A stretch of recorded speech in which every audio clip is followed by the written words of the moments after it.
Hello, everyone. I want to welcome you to week 2 for the Marketing Capstone course. I want to share with you our weekly announcements. So, for this week, our assignments include conducting a situation analysis, establishing clear objectives.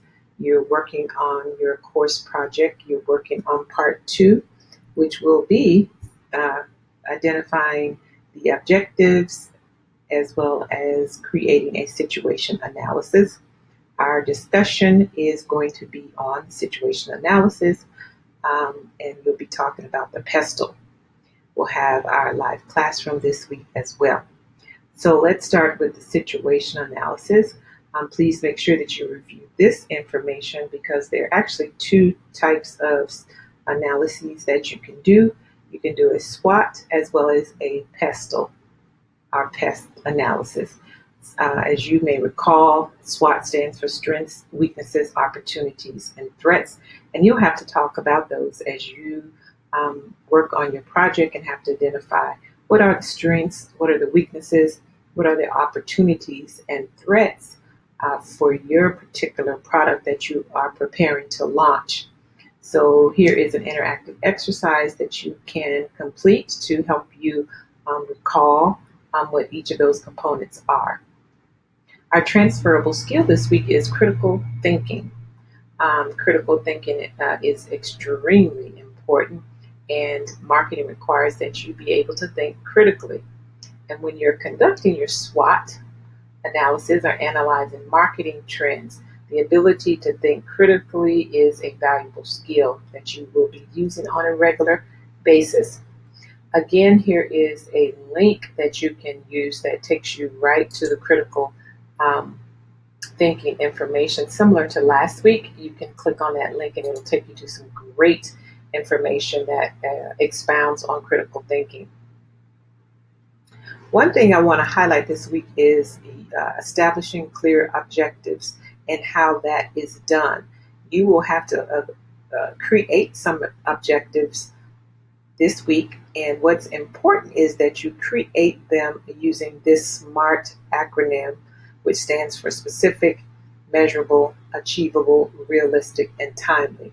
And students seem to have trouble with this, but you're going to be very specific about your objective.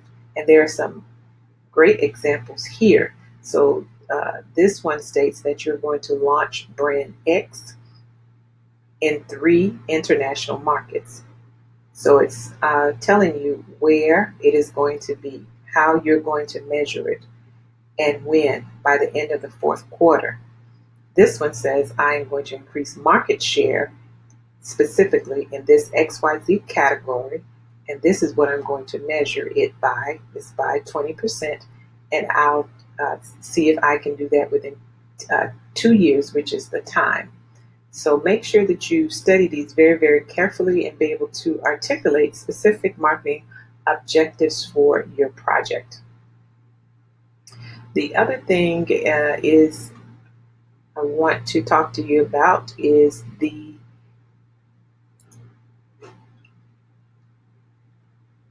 discussion form that we are going to be working on first. So you'll be discussing again the situation analysis, and you'll have to discuss which factor in the PESTLE analysis framework you believe will have the most significant impact on your marketing. And PESTLE stands for political, economic, social, technological, environmental, or legal. So which one of these factors are going to have the most impact on your marketing decisions for your project? I have also posted some resources in the discussion board that you should be able to leverage to help you complete this assignment. Be sure that you cite at least one source to support your position. That means you'll have to do some research and have some references to support whatever you post to the discussion forum this week. And finally, just to highlight the course project for this week, again, you're doing the situation analysis.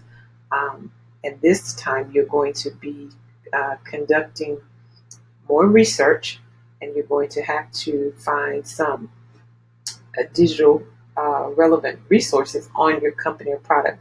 So, what is available online for your company or product? You can review the company's website or annual report or other internet resources. And then you're going to have to identify the strengths, weaknesses, opportunities, and threats. And what's notable about this is that you have to have at least 5 of each. So you have to have 5 strengths, 5 weaknesses, 5 opportunities, and threats, and they should be in a table. Then you're going to evaluate the content of the SWOT table and address the following questions. Those 4 questions, you'll want to address them. And number 4, compare the list of strengths you created this week to the competitive advantages you identified last week. And then you have to do some more research. And number 5, analyze the strengths, weaknesses, opportunities, and threats you've identified, and then synthesize the results into a detailed discussion that addresses the following. Okay, so you have to address those. For part 2, you're going to create those 2 to 3 marketing objectives for your plan. So what objectives are you going to create? Remember, they should be created using the SMART acronym. And then again, you have to cite at least 5 credible sources in your paper, and 2 must be from academic databases. So that's the announcements for this week. We will also have our live classroom again. So be on the lookout for that announcement that I have sent out of the day and time for when it will be held. If you have any questions, please make sure that you ask me, and I will be happy to help you. Have a great week.